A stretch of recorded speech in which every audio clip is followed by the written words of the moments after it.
السلام علیکم ورحمۃ اللہ وبرکاتہ۔ آج یوٹیوب چینل کی طرف سے 15 اہم ترین خبروں اور ان پر تبصروں کے ساتھ حاضر ہوں حافظ عبداللہ اسلام۔ آج کی پہلی اور اہم خبر یہ کہ وزیر دفاع خواجہ آصف کا یہ بیان سامنے آیا ہے کہ پاکستان سرحد پار دہشت گردی کے خلاف فیصلہ کن اقدامات جاری رکھے گا، اور یہ بیان انہوں نے اپنے ایکس اکاؤنٹ میں جاری کیا، جس میں انہوں نے یہ بیان واضح طور پر دیا پاک افغان مذاکرات کے بعد، اور اس میں ان کا کہنا تھا کہ وزیر دفاع خواجہ آصف نے افغان طالبان کے گمراہ کن بیان پر رد عمل دیتے ہوئے کہا کہ پاکستان کی سیاسی اور عسکری قیادت بالکل ہم آہنگ ہے، سرحد پار دہشت گردی کے خلاف فیصلہ کن اقدامات جاری رکھیں گے۔ انہوں نے یہ بھی کہا کہ افغان طالبان پر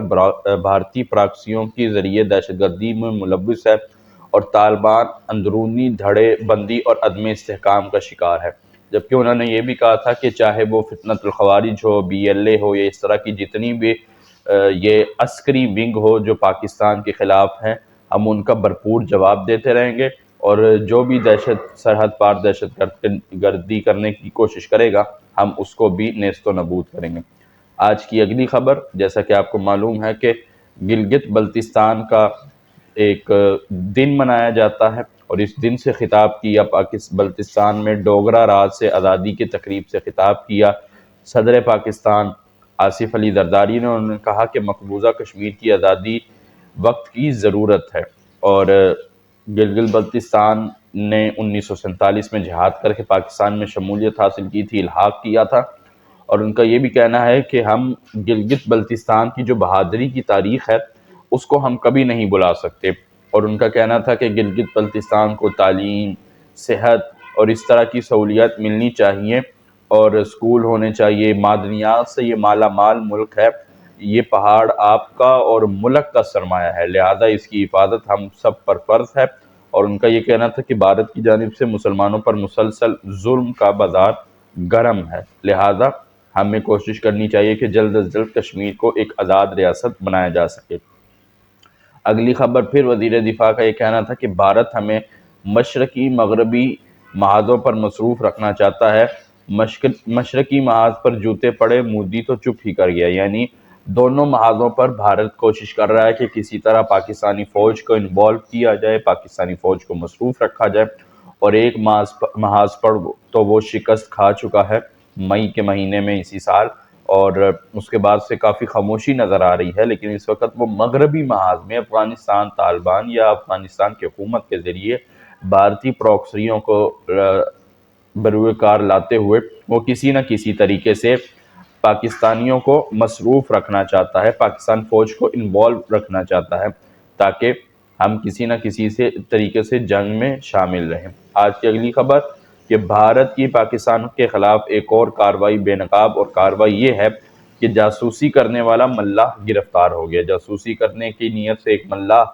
پاکستان آیا، کراچی کے ایئرپورٹ پر بندرگاہ پہ اترا، جہاں پر اس کو پکڑ لیا گیا۔ انٹیلیجنس رپورٹ کے مطابق تفتیش کی گئی، اور تفتیش کے بعد اس نے بتایا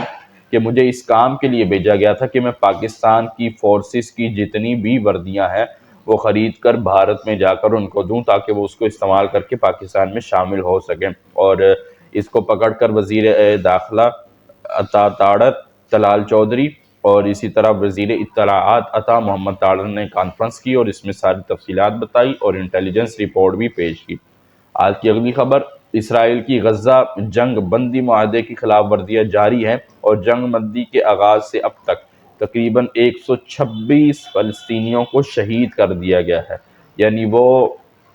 جنگ بندیوں کے قانون جو بڑے واضح طور پر پیش کیے گئے تھے، جس میں پوری دنیا کے بڑے بڑے لوگوں کو، صدور کو، وزراء کو بلایا گیا تھا، اور جس پر ٹرمپ خوش ہو رہا تھا کہ ایک بڑا اہم سنگ میل ہم نے عبور کر لیا ہے ابراہم کارڈ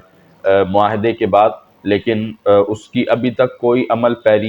پیرا ہوتا ہوا نظر نہیں آ رہا اسرائیل۔ انہوں نے گزشتہ 24 گھنٹوں میں 5 فلسطینیوں کو شہید کر دیا، اور تقریباً 1 سے 2 ہفتوں میں جنگ بندی کے معاہدے کے بعد فلسطینیوں کی شہداء کی تعداد تقریباً 220 سے تجاوز کر چکی ہے، اور عرب میڈیا کے مطابق اس وقت اسرائیلی اپنے معاہدوں کی بالکل خلاف ورزیاں کرتا ہوا نظر آ رہا ہے۔ آج کی اگلی خبر، چمن بارڈر سے ایک روز میں 10,700 افغان مہاجرین کو افغانستان واپس بھیج دیا گیا ہے۔ جیسا کہ ہم نے آپ کو گزشتہ روز بتایا تھا کہ بہت جلد چمن بارڈر کھول دیا جائے گا، اور یہ تجارت کے لیے نہیں کھولا جائے گا بلکہ افغان مہاجرین کو ان کی وطن واپسی پر مدد کے لیے کھولا جائے گا۔ تو جیسے ہی کل پہلے دن افغانستان کا یہ بارڈر کھلا، چمن بارڈر، تو پہلے ہی روز 10,000 سے زائد افغان مہاجرین کو پاکستان کی سرحد کے ذریعے واپس بھیج دیا گیا۔ اور اسی طرح یہ بھی بتایا گیا کہ افغان مہاجرین کی واپسی کے بعد آج تورخم سرحد بھی شاید کھول دی جائے گی۔ آج کی اگلی خبر کہ فضل الرحمان کا مریم نواز پر تنقید، اور انہوں نے کہنا کہ ہم علماء کو 25,000 میں خریدنے کی کوشش کی جا رہی ہے۔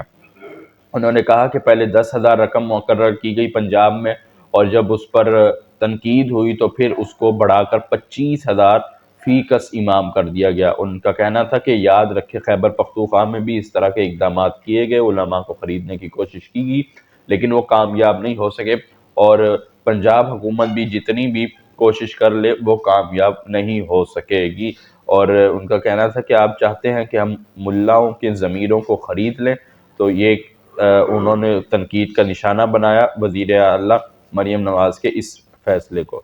آج کی اہم خبر یہ ہے کہ خیبر پختونخوا کی 13 رکنی قبیلہ کابینہ تشکیل پا گئی ہے، جس میں واضح طور پر عمران خان کی ہدایات کو نظر انداز کیا گیا ہے، کیونکہ ان سے نہ کوئی مشاورت ہوئی، نہ ان سے ملاقات کرنے دی گئی وزیر اعلیٰ کے پی کے کو، اور مشاورت کے بغیر ہی کابینہ کو تشکیل دیا گیا۔ اور جمعے کے روز وزیر اعلیٰ کے پی نے یا گورنر نے ان 13 رکنی کابینہ سے حلف بھی لیا، اور اس کے بعد یہ ایک پہلی کابینہ تشکیل پائی جا چکی ہے۔ آج کی اگلی خبر کہ بھارت آلودہ ہواؤں سے پنجاب میں فضائی آلودگی بڑھ گئی، یعنی بھارت کی طرف سے یا دہلی کی طرف سے جو آلودہ ہوائیں آ رہی ہیں اس کی وجہ سے لاہور پنجاب، پاکستان پنجاب میں جو آلودگی ہے، جو ہواؤں کو خراب ہونا ہے، وہ اس وقت بڑھ چکا ہے، اور اس وقت جو انڈیکس ریٹ ہے وہ تقریباً 300 کے قریب پہنچ چکا ہے۔ یعنی معمولی جو انڈیکس ریٹ ہوتا ہے ہواؤں کا وہ تقریباً زیادہ سے زیادہ 80-90 ہوتا ہے، لیکن اس وقت پنجاب لاہور میں اندر خاص طور پہ یہ انڈیکس ریٹ 300 کے قریب پہنچ چکا ہے، جس کی وجہ سے محکمہ موسمیات نے غیر ضروری طور پر لوگوں کو گھر سے باہر نکلنے سے بھی منع کیا ہے۔ آج کی اگلی خبر پاکستان میں پیٹرولیم مصنوعات کی قیمتوں پر اضافہ، جبکہ متحدہ عرب امارات کی قیمتوں میں واضح طور پر کمی نظر آئی ہے۔ ابوظہبی میں 31 اکتوبر کو نومبر 2025 کے لیے پیٹرول کی نئی قیمتوں میں نمایاں کمی کی، اور یہ کمی تقریباً 10 سے 11 روپے تک کمی ریکارڈ کی گئی، اور یہ ریکارڈ ترین کمی ہے۔ جبکہ دوسری طرف پاکستان میں اس کمی کو 2.43 اس ریٹ کو بڑھا دیا گیا، یعنی ایک طرف پوری عالمی مارکیٹ میں کمی کی جا رہی ہے۔ متحدہ عرب امارات میں جو پیٹرولیم مصنوعات کی قیمتیں ہیں وہ 10 سے 11 درہم کم کی گئی ہیں، لیکن پاکستان میں یہ کمی کرنے کے کی بجائے یہ ریٹ کو بڑھایا جا رہا ہے، اور اگلے 15 روز تک یہ قیمت 2.43 بڑھا دی گئی ہے، اور اسی طرح ڈیزل کے بھی 3.02 بڑھائے گئے ہیں۔ آج کی اگلی خبر کہ سندھ میں گاڑیوں کی نمبر پلیٹس کے بارے میں جو قانون بن رہے تھے، جو سختیاں ہو رہی تھی، اور جو حکم دیا گیا تھا کہ ضرور بضرور ہر گاڑی کے پاس ان کا اجرک والا نمبر پلیٹ ہونا چاہیے ورنہ چلان کیا جائے گا یا موٹر سائیکلیں بند کر دی جائیں گی، اب اس کی پلیٹس کو بنوانے کی تاریخ میں مزید 2 ماہ توسیع کر دی گئی ہے۔ یعنی نومبر سے پہلے یہ حکم دیا تھا کہ وہ نمبر پلیٹس بنوائے جائیں اور اس پر قانون لاگو کیا جائے گا نومبر میں جس کے پاس نہیں ہوگا، لیکن اب نومبر اور دسمبر کا مہینہ بھی عوام کو دے دیا گیا ہے تاکہ وہ سہولت کے ساتھ نمبر پلیٹس بنا سکیں۔ بلوچستان حکومت کا 9 عمر قیدیوں کے لیے علیحدہ جیل بنانے کا فیصلہ، اور محکمہ موسمیات کے مطابق محکمہ جیل کے مطابق کوئٹہ میں 9 عمر قیدیوں کی علیحدہ جیل بنائی جائے گی، جس پہ تقریباً 75 کروڑ روپے کی لاگت آئے گی، اور تعمیر کا کام جلد از جلد شروع کیا جا رہا ہے، اور یہ جیل بنائی جا رہی ہے سریاب روڈ پر۔ آج کی اگلی خبر سندھ میں پہلی بار نابینا افراد کے لیے ایک سکینز سٹک تیار ہو گئی ہے۔ 60 لاکھ سے زائد خصوصی بچوں اور دیگر ذہنی معذور کے لیے یہ سٹک تیار کی گئی ہیں، اور یہ افراد کو ٹیکنالوجی اور آئزم سمیت خصوصی بچوں کو بااختیار بنانے کے لیے جدید طبی ٹیکنالوجی کے ذریعے ڈیوائسز بھی تیار کی جا رہی ہیں۔ یعنی وہ لوگ جو یونیورسٹیز میں پڑھتے ہیں، کالجز میں پڑھتے ہیں، وہ اسکین سٹک کا استعمال کر کے خود مختار ہو سکتے ہیں اور بغیر کسی سہارے کے، بغیر کسی کی مدد کے وہ اپنا سفر جاری رکھ سکیں گے اور کام کر سکتے ہیں۔ آج کی آخری خبر کرکٹ کے میدان سے، اور وہ یہ ہے کہ پاکستان نے افغانستان کو ساؤتھ افریقہ کو مسلسل دوسرے میچ میں شکست دے کر یہ سیریز 2-1 سے اپنے نام کر لی ہے۔ آخری جو میچ تھا وہ ہفتے کو کھیلا گیا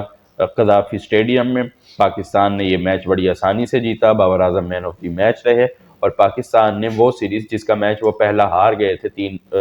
میچوں کی سیریز کا، اس میں کم بیک کرتے ہوئے آخری 2 میچ نہ صرف جیتے بلکہ سیریز بھی جیتے ہوئے جنوبی افریقہ کو اپنی ہوم سیریز میں شکست سے دوچار کر دیا۔ تو یہ تھی آج کی اہم خبریں، امید ہے آپ کو پسند آئی ہوں گی۔ اگر پسند آئی ہیں تو لائک کریں، شیئر کریں، اور اس ویڈیو کو شیئر کریں زیادہ سے زیادہ اپنے دوستوں کے ساتھ۔ چینل کو سبسکرائب کریں گا۔ ملتے ہیں اگلی ویڈیو میں، تب تک کے لیے اللہ حافظ۔